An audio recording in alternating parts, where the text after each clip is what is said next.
मुबारकबाद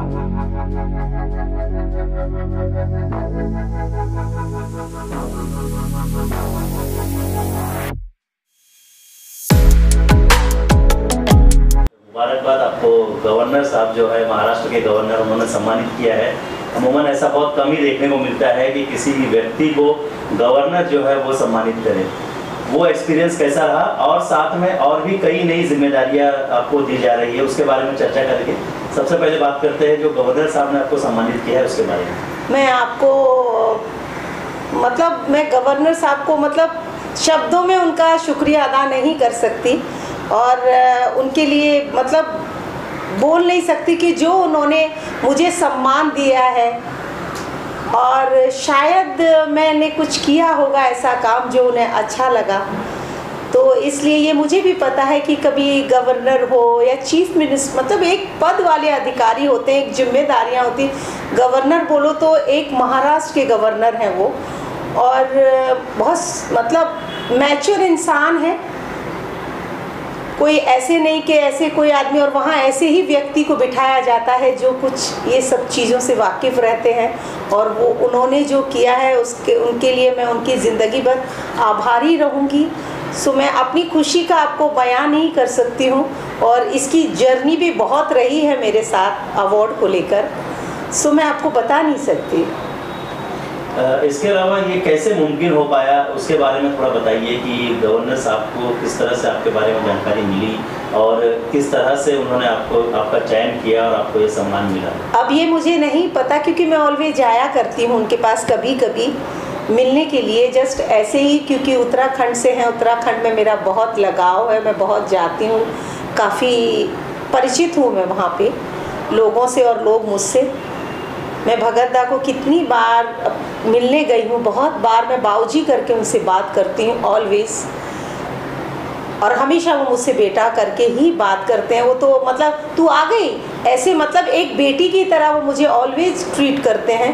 सो पहले तो मैं उनका वो आभार मानती हूँ, और उसके बाद तो ये जो उन्होंने दिया है, मैं गई उस दिन उनको मिलने के लिए, तो मुझसे कहा तुझे कोई अवार्ड में मैंने कभी कोई फंक्शन में नहीं देखा, क्यों कोई बुलाता नहीं, आना नहीं चाहती? मैंने बोला नहीं, ज़्यादा तो नहीं बुलाया, मगर 3-4 ने बुलाया, 3-4 ने बुलाया। उस वक्त मैं शायद मुंबई में मौजूद नहीं थी, और 1-2 ने बुलाया, मैं मौजूद थी, मगर मैं शायद आई नहीं भगत दा, क्योंकि मुझे ऐसा लगता है कि आपको लगना चाहिए मैंने कुछ काम किया है यहाँ, तो आप मुझे देंगे तो मैं समझूंगी कि शायद मैंने कुछ काम किया है लोगों के लिए। महाराष्ट्र में नहीं, ऑल ओवर में काम, उत्तराखंड में, सब जगह, मथुरा, सब जगह मैं करती घूमती हूँ, लखनऊ, अयोध्या, हर जगह, हर बेस में मैं जाती हूँ। छत्तीसगढ़, कहीं भी ले लीजिए, हरियाणा, दिल्ली, कोई भी स्टेट ले लीजिए, मैं हर जगह जाती हूँ। तो उन्होंने बोला अच्छा ऐसा है, ठीक है। 1 हफ्ते के बाद उनकी कॉल आती है। अब उन्होंने मेरे बारे में क्या सर्च किया, क्या निकाला। मैं दिव्य प्रेम से भी जुड़ी हुई हूँ, उन्हें पता है। दिव्य प्रेम एक बहुत बड़ी संस्था है जिसके प्रेसिडेंट आशीष भैया है। वहाँ गरीब बच्चों को पढ़ाया जाता है, और उन्हें फॉरेन भी भेजा जाता है। उनके पास इतनी क्षमता है कि वो बच्चों को इतनी बेहतरीन एजुकेशन दे रहे हैं कि जिसकी कोई लिमिटेशन नहीं। तो बस जिस दिन मुझे बुलाया कि आओ और मिलके जाओ मेरे से, ऐसे मैसेज आया कि आपको आना है 6 बजे।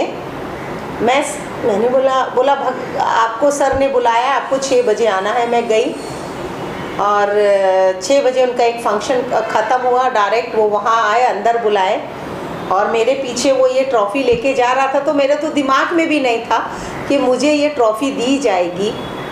सो अंदर गई, और वो तो पहले कि इधर लाओ, जब दिया बोला, मैंने बोला काम किया है ना, और आगे भी करना है, इसलिए दे के जा रहा हूँ कि काम करना किया है तुमने, और काम करना है आगे। तो मेरे पास उस टाइम मेरे को कुछ समझ ही में नहीं आ रहा कि मैं उनको क्या, तो कितना कहूँ और क्या ना कहूँ। वो सिचुएशन थी मेरी 13 तारीख को। इसके अलावा कई सारे अवार्ड से सम्मानित किए गए हैं। आपको डॉक्टरेट की भी डिग्री, आपको उपाधि जो है वो मिली हुई है, लेकिन ये सम्मान कितना इम्पोर्टेंट है और कितना अलग है बाकी सब? ये आप भी जानते हैं कि इस सम्मान का तो अभी तक मेरे कोई कंपैरिजन में आया नहीं कि ये पहला है, तो इसके लिए तो मैं शब्दों में बयान नहीं कर सकती हूँ। शायद आप समझ रहे होंगे कि इसकी क्या महत्वता है मेरे लिए और ये कितना महत्वपूर्ण है मेरे लिए। इसके अलावा करनी सेना से भी आपको जिम्मेदारी दी गई है, वो क्या पद है और किस तरह से उसे निभाने के लिए आप कार्यरत आगे? करनी सेना ये सभी जानते हैं। करनी सेना ये 5 करनी सेना है, जिसमें से एक ये करनी सेना ये पहले बनाई गई थी। हमारे एमपी रही हैं, वो एक्सपायर हो गई, जयपुर की थी, उन्होंने ये बनाया था। और इसमें उनकी भी भागीदारी, वो भी एमपी रहे हैं, एक्स एमपी हैं, मुंबई में ही रहते हैं। वो भी हमारे राष्ट्रीय अध्यक्ष हैं क्षत्रिय महासभा के। तो एक्चुअली कैसा हुआ कि मुझे अभी कॉल आया कि आपके लिए एक नियुक्ति करना चाहते हैं मैडम, लखनऊ से। तो मैंने बोला क्यों? हरवंश सिंह इसके भी इसमें है, किसमें? करनी सेना में। वो और वो थी, ये भी एमपी थे और वो भी एमपी थी जयपुर से। जब ये बनाई गई थी उसके बाद वो एक्सपायर हो गई। एक्चुअली जब वो एक्सपायर हो गई तो इसको बंद कर दिया, मतलब कोई चलाने वाला नहीं रहा। तो अब जब ये वापस से दौर आया है तो लोगों को ऐसा लगा कि इसको ज़िंदा करना चाहिए। ये सबसे पहले बनी थी। एक ही करनी सेना है जिसका नाम सिर्फ करनी सेना है, जिसकी मैं राष्ट्रीय अध्यक्ष चुनी गई हूँ। बाकी में किसी में कुछ लगा है, किसी में कोई शब्द लगा है, ऐसे करके हैं। बाकी 5 करनी सेनाएं, अम्बू जी की है, 4 करनी सेनाएं, 5 ये है। तो मैं भी शौक, मैंने बोला इतनी बड़ी जिम्मेदारी लेना, इतना, बोला नहीं आप ले सकती हैं और आप इसमें फिट बैठती हैं। मैंने बोला मैंने ठीक है। अब आप सोचिए इतना बड़ा पद मिलेगा, उसकी जिम्मेदारी भी उतनी हो जाती है। ले लिया है, लेकिन बर्डन बहुत है और मैं चाहूँगी कि इस पे मैं खरी उतरूँ, कोशिश पूरी करूँगी इसके लिए। इसके अलावा करनी सेना की जब बात आती है तो लोगों के मन में एक जो छवि करनी सेना को लेकर बनी हुई है कि वो कट्टर है और वो हिंदुत्ववादी है, इस तरह की विचारधारा वो लेकर चलती है। और जब बात की जाए डॉक्टर सुंदरी ठाकुर की तो वो सभी को लेकर चलने की विचार जो है वो रखती है। तो ये कैसे मेल खाएगा?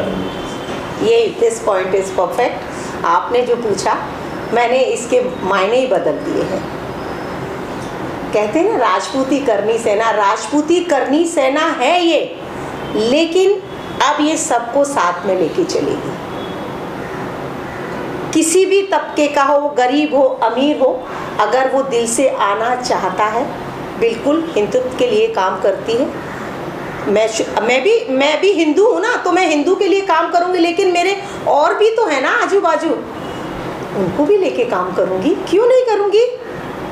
तो इसलिए मैंने इसके मायने बदल दिए। करनी सेना राजपूतों की है, लेकिन इसमें सभी लोग जुड़ सकते हैं, किसी भी तबके के।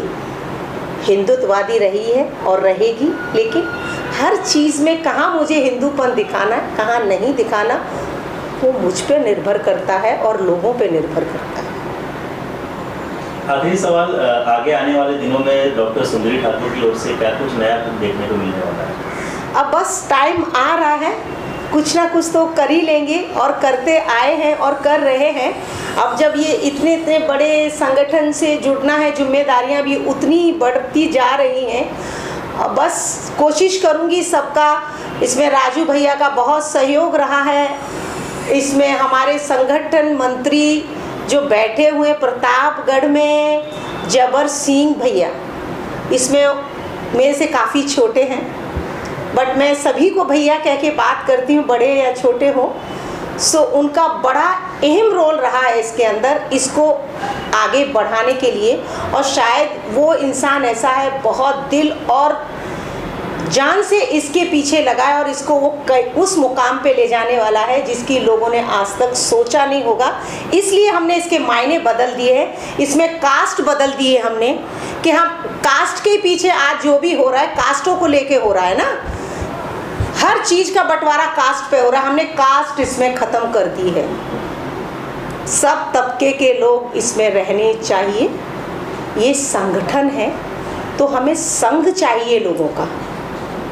हमारी राजपूत की सेना अलग है, क्षत्रिय महासभा वो है हमारी, लेकिन ये जो हमने इसके मायने बदले हैं वो इसीलिए बदले कि हमको सबको साथ में लेके चलना है। सेना का मतलब ये होता है सब सेना।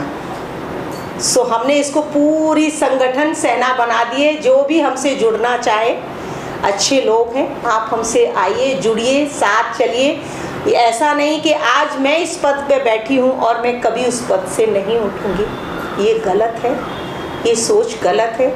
मैं ये कहती हूँ अगर आप अच्छा काम करेंगे तो वो पोस्ट आपको क्यों नहीं मिलनी चाहिए। इसमें सबके लिए बराबर का हक रहेगा। अगर जो काम करेगा बिल्कुल उसके मुताबिक उसको उसी जगह बिठाया जाएगा, उसमें किसी को भेदभाव नहीं होगा। उसमें ठाकुरी बैठेंगे या उसमें ब्राह्मण बैठेंगे, नहीं, जो काम करेगा वो बैठेगा। मैडम, इस कड़ी में जो है आपके साथ रामपाल जी भी जुड़े हुए हैं, किस तरह से जुड़े हैं, क्या कहना चाहेंगे उनके लिए? हाँ, रामपाल भैया को हमने महासचिव, राष्ट्रीय महासचिव की घोषणा की है और अमरदीप जो है उनको हमने मीडिया प्रभारी नियुक्त किया हुआ है। सो ये बस टीम बनती जा रही है, जैसे जैसे बनती जाएगी वैसे वैसे आप इसे अवेयर करते जाएंगे। नेक्स्ट में आपको और मिल जाएंगे काफ़ी नाम। बस यही चल रहा है। अभी जयपुर के अभी सब हो रहे हैं, ऑल ओवर हिमाचल सबसे लिस्ट आ रही है, तो डिसाइड करके फिर हम उसको नियुक्ति करेंगे और अनाउंस करेंगे। वो मीडिया का पूरा हम एक कॉन्फ्रेंस करेंगे। बहुत बहुत शुक्रिया। So thank you very much, आप आए और आपका मीडिया तो ऑलवेज साथ रहती है, ऑलवेज आपके आभारी रहते हैं और आज ज़्यादा आभारी हैं कि आपको पता लगा, आप आए और थोड़ा सा आपने हमारा जो हमें मिला है अवार्ड, मतलब अवार्ड तो बहुत बड़ा है, मतलब शब्द नहीं होते जब मैं इसको उठाती हूँ। लोग, मैं ऐसा नहीं कहती कि संस्था से लोगों को मिला है तो वो गलत है, वो भी उन्होंने ही दिया है, लेकिन उसमें संस्था का नाम जुड़ जाता है तो वो बस ये रह जाता है कि ये हमें किसी एक ऐसे व्यक्ति के हाथ से मिला तो उसका सम्मान अलग हो जाता है। लेकिन इसकी जो गरिमा है वो सिर्फ अलग है, वो शब्दों में बयान नहीं हो सकती। So thank you. मैं खुशियारी जी को बहुत बहुत आभार मानती हूँ कि आपने इस लायक मुझे समझा और इसका सम्मान दिया मुझे। थैंक यू सो मच और थैंक यू मीडिया का।